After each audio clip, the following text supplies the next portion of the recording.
The Senate President is recognized to explain his vote. Thank you, Mr. President. Distinguished colleagues, sa mga minamahal nating kababayan. For many of us, the past 2 weeks have proven to be an exasperating, mentally and emotionally exhausting experience. Both sides have fought bitterly a dialectical struggle to articulate what they respectively believe to be the correct position or view on the issues involved. Passions had run high as demonstrators, whether for or against impeachment, took to the streets armed with their familiar slogans and chants to air their voice on the matter. Various sectors of society, from business, retired military, academe, denominations of faith, offered suggestions for a return to a state of normalcy in the official relations of governmental branches. Through all these, and as early as the time when the articles of impeachment had been constituted, the court was specifically asked, told, urged, and argued to take no action of any kind and form with respect to the prosecution by the House of Representatives of the impeachment complaint.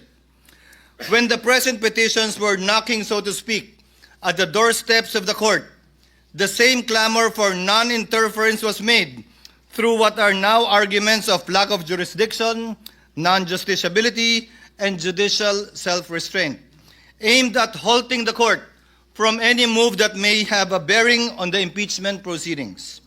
The court did not heed the call to adopt a hands-off stance as far as the question of constitutionality of initiating the impeachment complaint is concerned.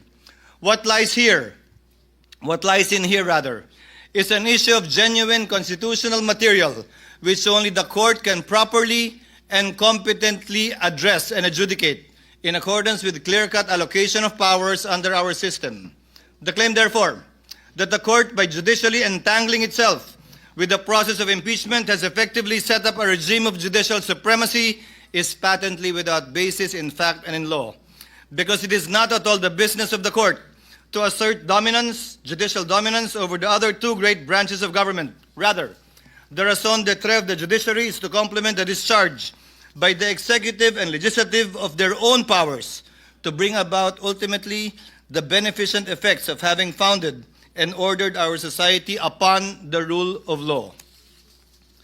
Mr. President, distinguished colleagues, the institution that is the Supreme Court, together with all other courts, has long held and been entrusted with the judicial power to resolve conflicting legal rights regardless of the personalities involved in their suits or actions. The court has dispensed justice over the course of time, unaffected by whomsoever stood to benefit or suffer therefrom, unafraid by whatever imputations or speculations could be made to it, so long as it rendered judgment according to the law and the facts.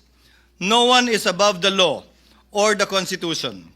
This is a basic precept in any legal system which recognizes equality of all men before the law as essential to the law's moral authority and that of its agents to secure respect for and obedience to its commands.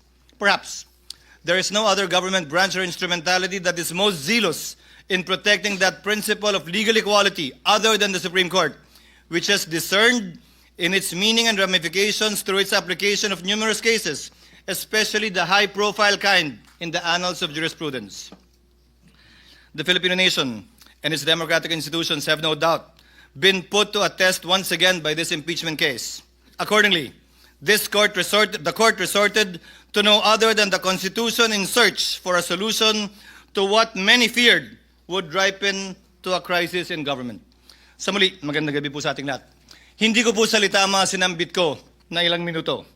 Yun po ay paraphrase at halos eksaktong quotation ng salita ni dating Justice Conchita Carpio Morales sa Francisco ruling na kinatigan ng mayoriya ng mga miyembro ng Korte Suprema, kabilang na si dating Chief Justice Puno, dating Justice Carpio, dating Justice Ascuna, dating Justice Panganiban.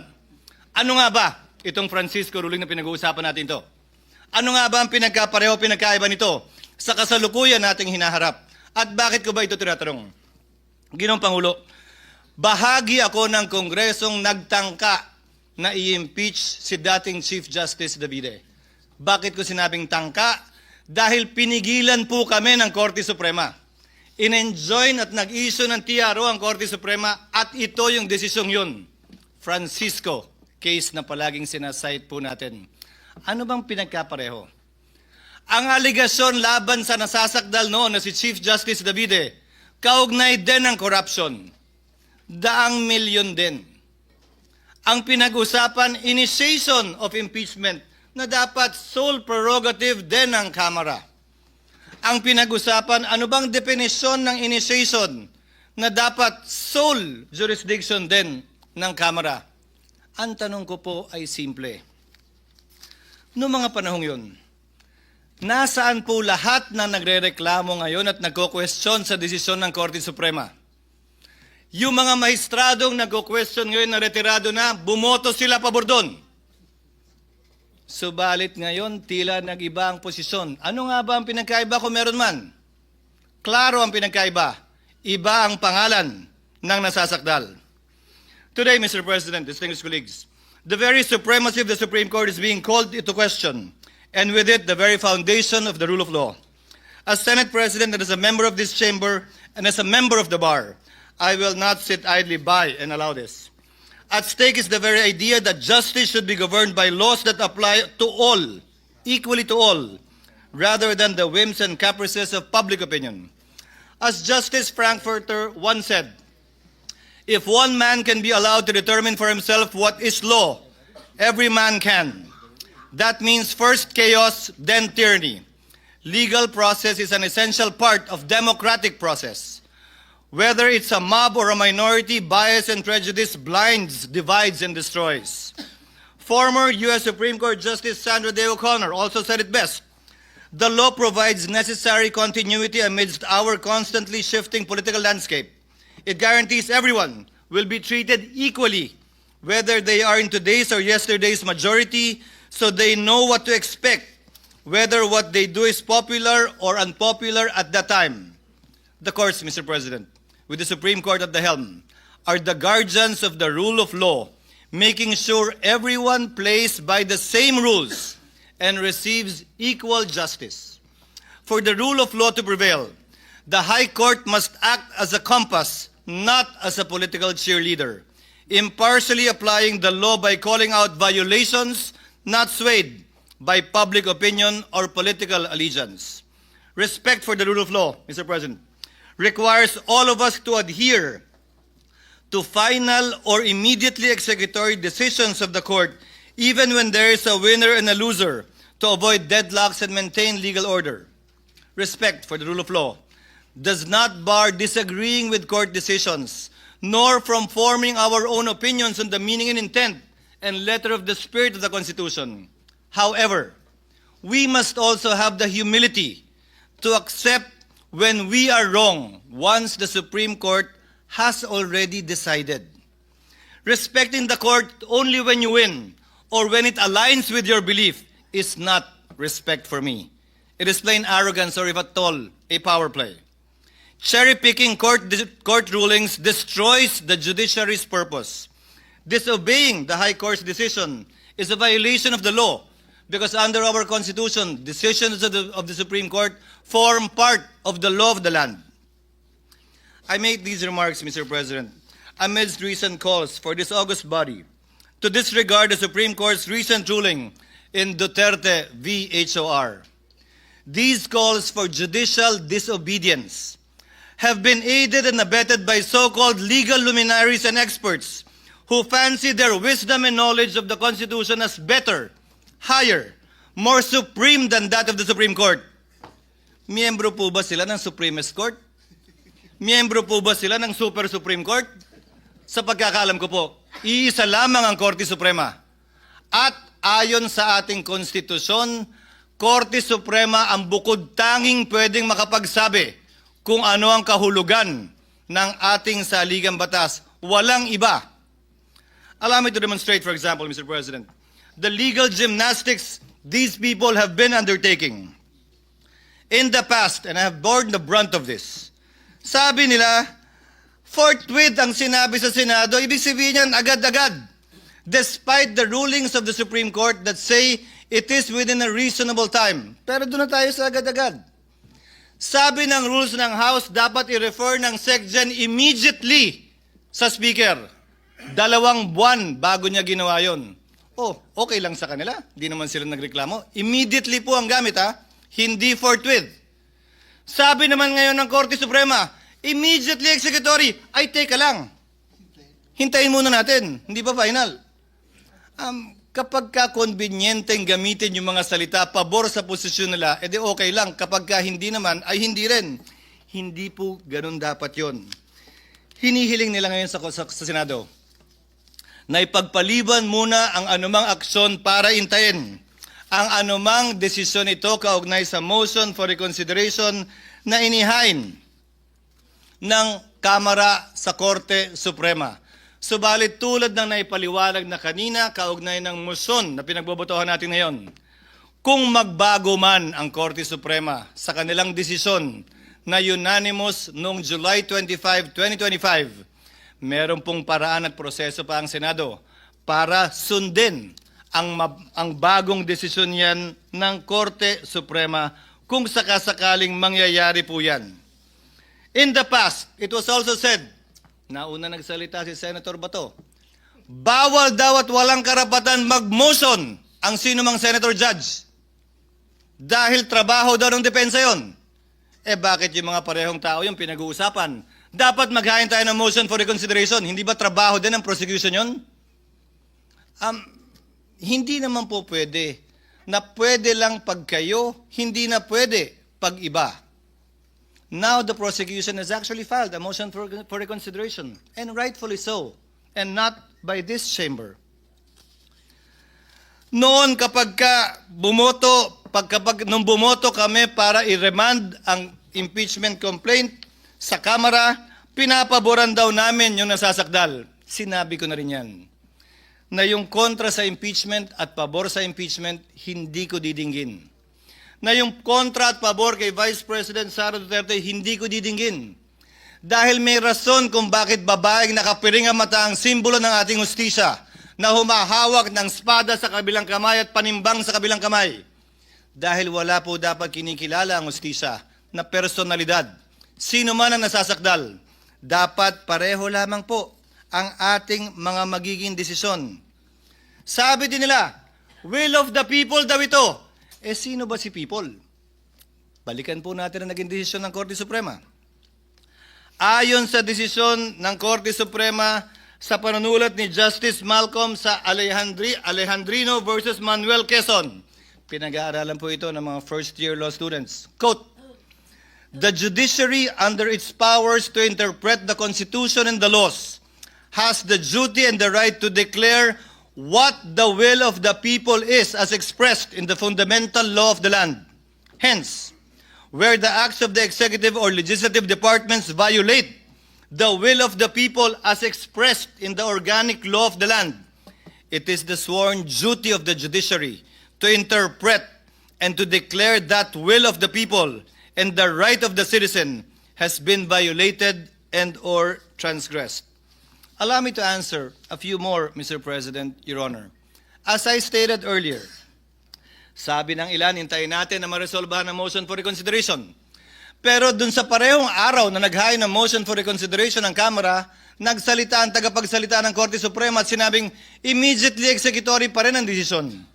Sinahit ko rin kanina ang Section 1, Rule 16, AM number 10-4-20 ng Supreme Court na nagsasabi na ang resolusyon ay magiging executory lamang kapag ka ito'y nagkaroon ng entry of judgment maliban na lang kung sinabi sa desisyon na ito'y immediately executory na siyang nangyari sa kasong ito. Binanggit din kanina ni Senator Cayetano ang Section 4, Rule 39 ng Rules of Court na nagsasabi na immediately executory na mga desisyon ay hindi kailangan maghintay na maresolbahan anumang apela o motion for reconsideration na nakabinbin. Ginagamit din ang operative fact doctrine.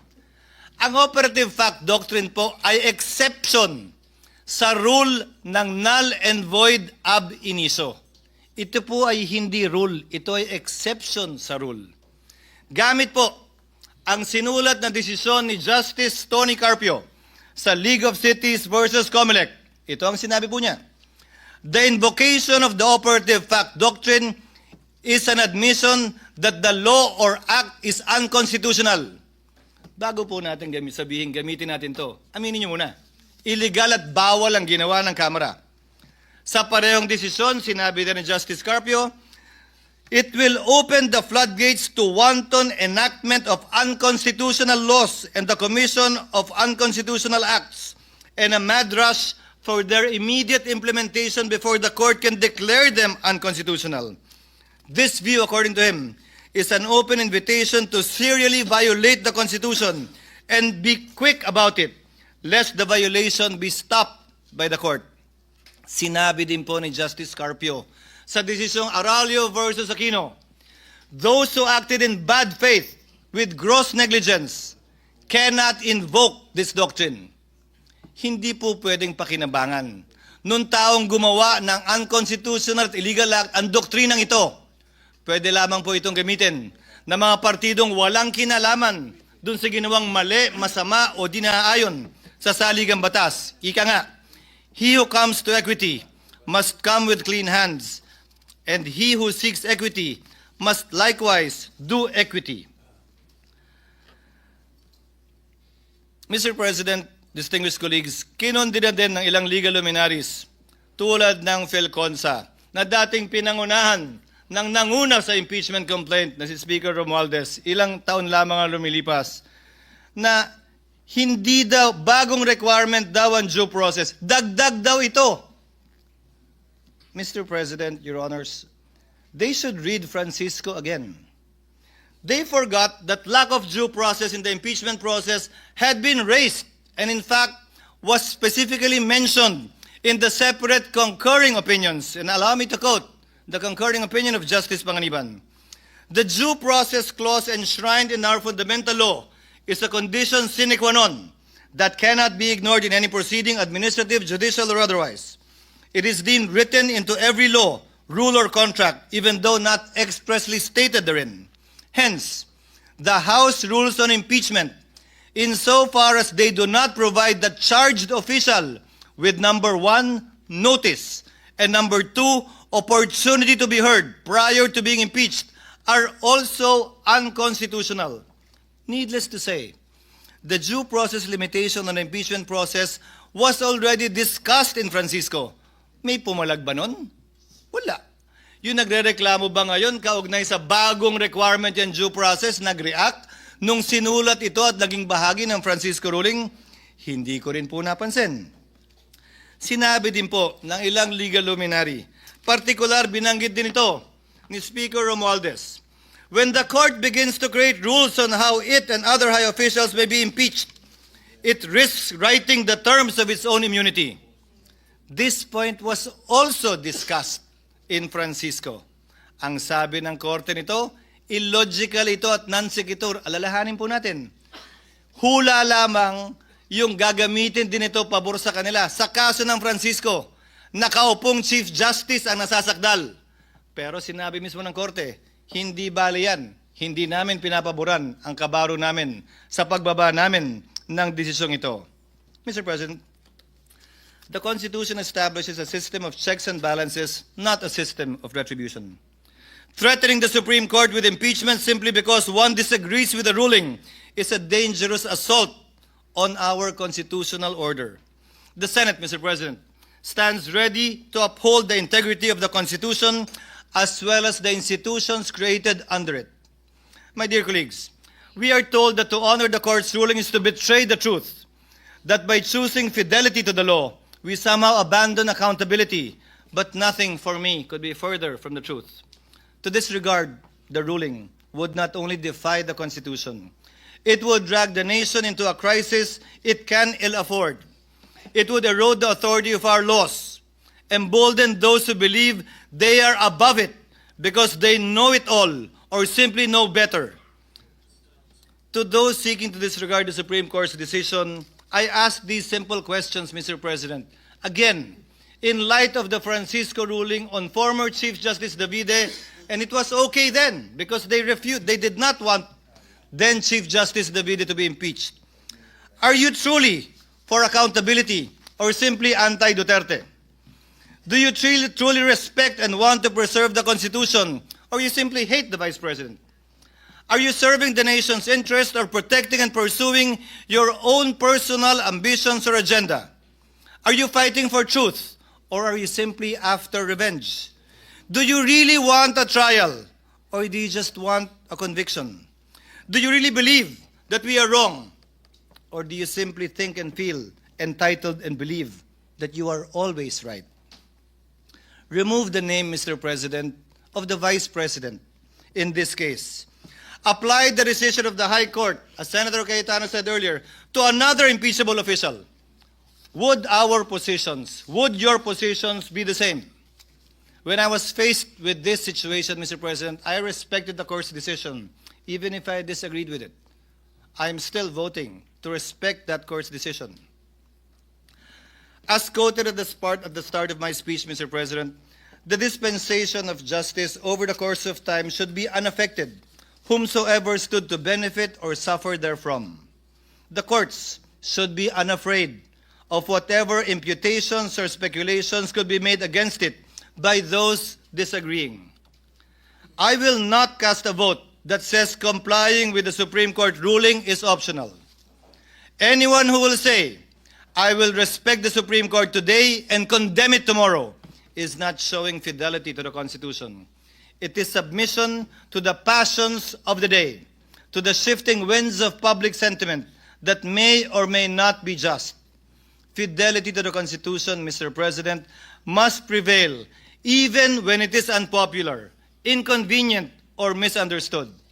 In fact, Mr. President, distinguished colleagues, it must prevail especially when it is unpopular, when it is inconvenient, and misunderstood.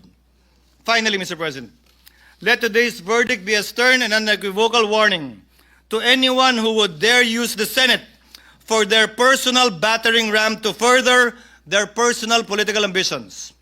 To the House of Representatives, I say, do not allow yourselves to be used for the blind hatred and ambition of a few who did things haphazardly, gravely abused their discretion, and violated due process rights under the Constitution as found by the High Court itself. In spite of all these, you expect everyone to roll over in obedience. When we did not, you moved hell and high water to destroy personalities, malign reputations, and tarnish institutions. To these people, I say this: the Senate is not your playground to run after your political enemies. We are not an accomplice in any grand scheme. While others may be willing to play your game, I am not. I will never bow to a mob. I will never cower to the shrillest of voices. Let history, Mr. President, record that in this moment, we chose the Constitution. We chose the rule of law by defending the integrity of the Supreme Court and maintaining the system of checks and balances under our Republican system of government. Let this chamber be remembered, not for the passions we inflamed, but for the principles we upheld. I vote yes to the motion, Mr. President. I vote yes to the rule of law, yes to the Constitution, yes to the supremacy of the Supreme Court in interpreting it.